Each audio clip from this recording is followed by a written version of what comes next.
Marcellin, qui régnait sur la Dalmatie, entretenait de bonnes relations avec Constantinople et réussit à marier son neveu Julius Népos avec une des nièces de l'impératrice Vorine. Il a reconnu Anthemius empereur et a participé à la guerre contre les Vandales à la tête de son armée. Mais à la fin de la guerre il a été assassiné, en Sicile, probablement à l'instigation de Ricimer ou de Genséric. Népos succède à son oncle et commence à régner sur la Dalmatie. Après la mort d'Anthemius, Oreste a été indigné par l'élévation successive d'Olybrius et de Glycerius. C'est pourquoi, il accueille bien un envoyé venu de la Dalmatie qui lui transmet une proposition de son maître. Le patrice Julius Népos ne reconnaît pas Glycerius empereur d'Occident. Le roi Gundobald a insulté le peuple romain en mettant le diadème impérial sur la tête de son domestique. Népos a décidé, avec l'approbation de l'empereur Léon, de composer une armée capable de renverser Glycerius. Il vous propose de rejoindre cette armée à la tête des détachements 1 comme vous l'avez déjà fait pour soutenir l'empereur Majorien. Oreste réfléchit à haute voix. Je salue cette initiative de Julius Népos, fils du général Népotanius, maître de milice de Majorien et mon grand ami. Il doit mobiliser une armée assez puissante car Glycerius est soutenu par les Burgondes et par l'ancienne armée de Ricimer. Je crois que Constantinople, après la perte de 50 000 soldats dans la guerre contre les Vandales, ne peut pas aider Népos sur le plan militaire. Oui, c'est malheureusement vrai. C'est pourquoi Népos, notre jeune patrice, compte sur vos relations avec les Huns et leurs anciens alliés et sur votre grande expérience. Il vous promet par écrit de vous nommer, après la victoire, patrice et général en chef des armées romaines. L'envoyé tend une lettre qu'Oreste prend et lit attentivement. Puis il dit, très honoré par cette proposition, je l'accepte. Malgré mon âge, plus de 70 ans, je me sens en très bonne forme physique. J'ai même intensifié mes exercices quotidiens pour initier mon fils Romulus, de 12 ans, à l'art militaire. Il est actuellement à la chasse dans les montagnes avec les Huns de notre milice privée. Content, l'envoyé sourit. Je vous remercie pour votre accord de soutenir la lutte pour l'honneur du peuple romain. Népos pense que Glycerius et son maître Gundobald ne doivent pas soupçonner nos préparatifs. Dans ce cas, le roi des Burgondes, tôt ou tard, laissera sa marionnette seule à Rome pour les affaires de son royaume. Alors l'attaque rapide de la cavalerie sous votre commandement décidera l'affaire. Dans ce cas, je serai obligé de chercher les cavaliers parmi les Hérules, les Skyres et les Ruges car les Huns sont loin. Après la mort de mon ami Édécone, leur roi, le prince Odoacre est entré au service des Romains. Sans aucun doute, il nous soutiendra car il n'aime pas Glycerius, marionnette des Burgondes. Je renforcerai aussi ma milice privée par de nouveaux mercenaires huns. On entend les sabots résonner sur le pavé de la cour. Oreste se réjouit. C'est Romulus qui rentre de la chasse avec nos gardes. Il sort de la maison accompagné par l'envoyé de Népos qui admire un détachement de cavaliers et demande. Mais pourquoi sont-ils tout cuirassés et casqués? C'est indispensable dans cette zone frontalière.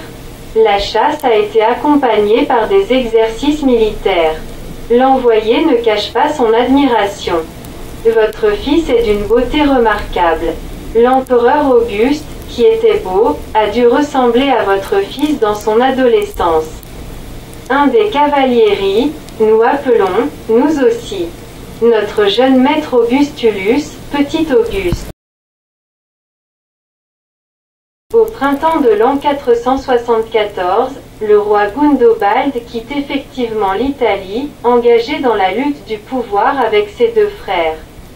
Julius Népos, proclamé tout de suite Auguste par l'empereur Léon, débarque alors dans le port d'Ostie et se dirige vers Rome, déjà bloqué par la cavalerie d'Oreste. Glycérius obtient la permission d'échanger le diadème impérial pour la mitre d'évêque de Salonne en Dalmatie. Le 24 août, Julius Népos est proclamé officiellement empereur d'Occident. Il tient sa promesse et nomme Oreste patrice et général en chef des armées romaines. Mais cette nomination est pour Oreste un signe de la faiblesse de l'empire en décomposition qui, comme un homme qui se noie, s'accroche à un brin de paille.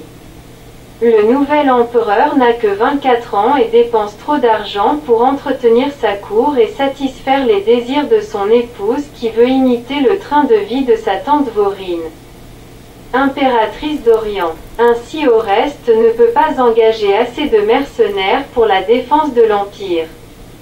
Sa propre villa en Pannonie, après le déménagement de sa famille à Rome, est pillée par les barbares. Abandonnée, elle est en train de se transformer en ruine. La Gaule du Sud est disputée entre les Visigoths et les Burgondes. Les faibles efforts diplomatiques et militaires ne suffisent pas pour contenir l'offensive d'Éouric, devenu le roi des Visigoths après l'assassinat de son frère Théodoric. Dans cette situation, l'empereur cède à Éouric et reconnaît l'indépendance de fait de son royaume.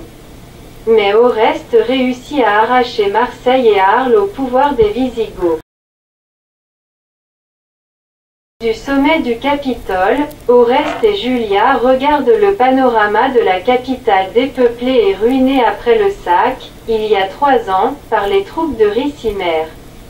Attristé par cette vue pénible, Oreste se souvient d'un vieux proverbe, « Tant qu'est debout le Colisée, est debout aussi Rome », quand tombera le Colisée, tombera aussi Rome, quand tombera Rome, tombera aussi le monde. Puis il pense, le Colisée est encore debout mais Rome est tombée déjà 3 fois, elle a été prise et pillée par les troupes d'Alaric, de Genséric et de Ricimer. Il soupire et dit à sa femme, pendant les 20 dernières années, la ville a perdu une grande partie de sa population. En fait, il ne reste maintenant qu'un 10e de la population par rapport à l'époque de mon enfance. J'ai maintenant 75 ans, l'avenir de notre fils m'inquiète sérieusement. Nous nous sommes ruinés pour soutenir Julius Népos. Ce bougre de Ricimer a tué la ville éternelle. Plus que les Vandales, il me semble que l'entourage grec de la jeune impératrice intrigue contre nous. J'ai peur d'une nouvelle guerre civile.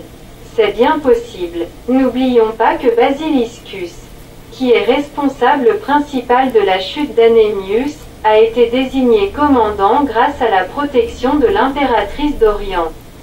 Il y a certainement de jeunes courtisans qui rêvent de me remplacer. Pourtant les jeunes amis du couple impérial ne comprennent pas combien la situation est critique. Cette jolie foule ne voit pas plus loin que le bout de son nez. Tu pourrais faire beaucoup plus pour l'Empire si tu avais plus de pouvoir et de moyens. C'est vrai, mais je n'ai probablement pas beaucoup de temps. Dans l'intérêt du peuple romain, je dois donc agir immédiatement.